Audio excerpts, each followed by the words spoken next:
We are two book ramblers. A podcast to get you to read beyond the lines. Like Elvis said, the sun's down and the moon's pretty. It's time to ramble. About books.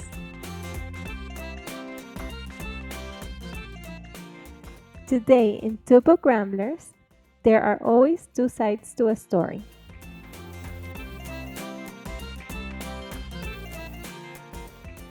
When characters become part of our collective consciousness, their stories transcend time and place, and their tales get told and retold.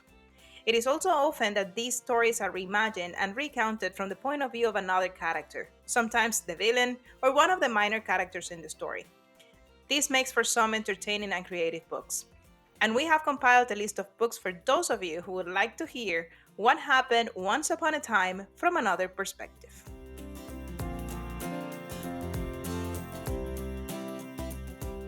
The first book we have for you today is Wicked, The Life and Times of the Wicked Witch of the West by Gregory Maguire, and this book is inspired by the wonderful Wizard of Oz. You might change your mind about how wicked the witch really is if you get to know her side of the story and the reasons for becoming evil. Maguire takes us to Oz again, and this time before Dorothy arrives and lets us peek behind the curtain. Maguire's book is the inspiration for the popular Broadway musical Wicked, which is entertaining, funny, and endearing. When the musical showed in San Antonio, the San Antonio Current published an article with recipes inspired by the show and its characters. We particularly like the Emerald City Martini from Real Mama and the Green Cauldron Fondue from Betty Crocker. Our next book is Mary Reilly by Valerie Martin.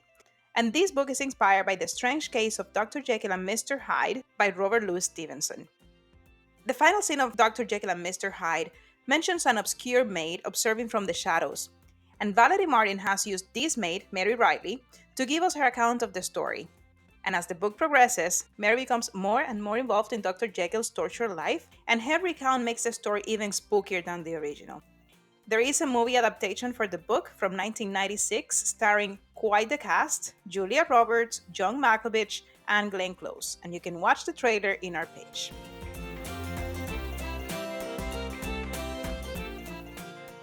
Our next book is Grendel by John Gardner, and this is a retelling from the epic Beowulf. Now is the time for the monster to tell the story. Grendel, the mythical creature from Beowulf, shows us his philosophical evolution through the book, in a narrative that is almost a stream of consciousness. And this book is full of symbolism and redemptive value, and if you're looking for some outstanding reflection, this might be good bibliotherapy for you. Another story told from a different perspective is White Sargasso Sea by Jean Rhys, and it is based on Jane Eyre. We're all familiar with Jane and Mr. Rochester and the Mad Woman in the Attic. But who was this mad woman before she married her husband? Well, that's what Rhys tells us in this story of Antoinette, a girl who lives in colonial Jamaica, before she gets married to Rochester and leaves for England. And it's important to know that in the book, Rhys mentions that there's rumors of madness amidst Antoinette's family. And when Antoinette tells her side of the story, Mr. Rochester is not painted in much of a favorable light.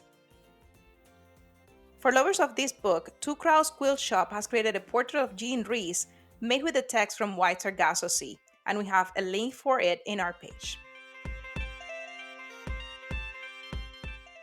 This week, for Book versus Book, we have a double feature.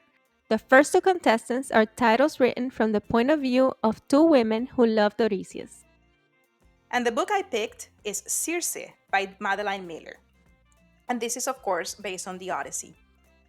In Homer's Odyssey, Circe meets Odysseus when he arrives in her island Aiaia after a shipwreck. Circe, who is a witch and the daughter of Helios, converts Odysseus' men into pigs during their stay in Aiaia. And when Circe is the one who tells the story in Miller's book, Odysseus and his men are not so heroic. If Circe enchants you in the page, you can take a trip to Italy and visit the Grotta della Maga Circe in San Felipe Circeo. The island is believed to be the mythical Aiaia. And we have pictures of it in our page if you want to look at them, and they're beautiful. But if the trip is not an option, you can light Circe's exile candle from Frosted Beer Studio if you want a staycation instead. My pick is The Penelopiad by Margaret Atwood, and of course is based on the Odyssey. In Homer's Odyssey, Penelope is Odysseus' faithful wife who is left alone in Ithaca for 20 years when Odysseus goes off to the Trojan War. While in Ithaca, she has to manage the country, raise Telemachus, and keep the suitors at bay. In Atwood's book, now is the time for Penelope to tell her story. For the second book battle, we have two books from the Neverland universe, and we get to see Peter Pan in a whole new light. My pick is Lost Boy, the true story of Captain Hook by Christina Henry, and of course is inspired by Peter Pan. And what if Hook is not so heartless? What did really happen between him and Peter Pan? Christina Henry invites us to see Neverland as it was experienced by young Hook, who, after all, got to grow up. And my pick is Tiger Lily by Jodi Lynn Anderson, inspired by Peter Pan. Here, Tinkerbell narrates the love story between Peter Pan and Tiger Lily, who faced obstacles for their love in Neverland, but none proved to be bigger than the arrival of Wendy Darling. And now we have arrived to the section 6-word review, and for that we have picked the book Finn by John Clinch, which is inspired by the adventures of Huckleberry Finn. Most of us are familiar with charming Huckleberry Finn and his adventures, but this time John Clinch narrates to us Finn's story from the adult's perspective, and the dark personality of Finn's father is brought to the forefront. We decided to review this book in just 6 words, and here it is. Huck's trials before his river adventures. If you would like to share yours with us, you can do so in our 6-word review page. For our cover gallery, we have picked Heartless by Marisa Meyer, inspired by Alice in Wonderland. Meyer imagines a prequel to Alice's Adventures in Wonderland where the Queen of Hearts is still young, loves to bake, and has a secret love affair with a court jester. We have chosen the cover of the 2018 paperback edition, whimsical yet minimalistic, for our cover gallery. We're going to make a brief pause and we're going to come back for guesswork.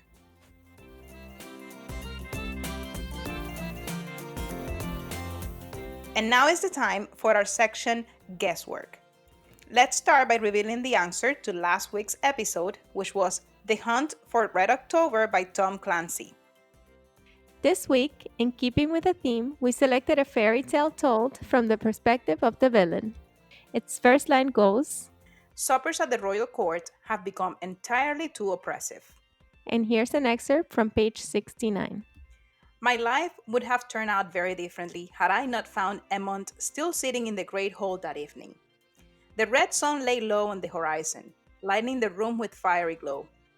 As I passed the series of diamond panes windows, the warp of the glazing made the sun look like a rosy apple bobbing in a rain barrel. Emond stared into his cup, paying no attention to the sunset. I approached from the front so that I would not startle him, but it still took a moment for him to notice me. Agnes, why are you here? You are filthy.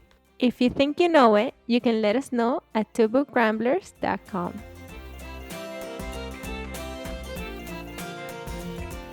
As it is usual, before we end, I want to talk about new books that are being released this week that I would like to recommend.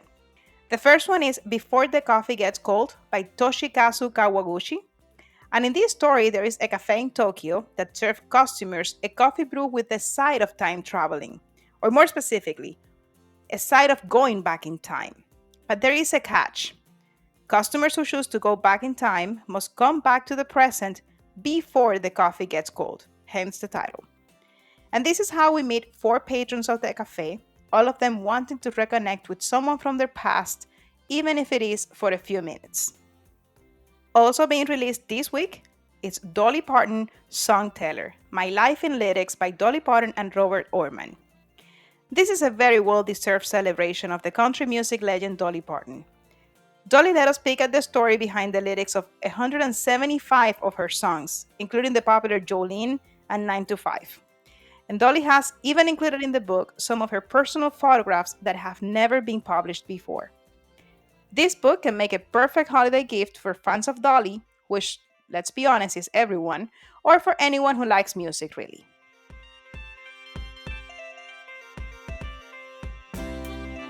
If you know of other retellings from a different perspective, let us know in the comments. If you would like to purchase any of the books covered in our show today, you can visit our TBR Bundles page for a list of titles. If you enjoyed our show, rate us and review us wherever you listen to podcasts. Until next time, do as Shakespeare said, And love all, trust a few. do wrong to none.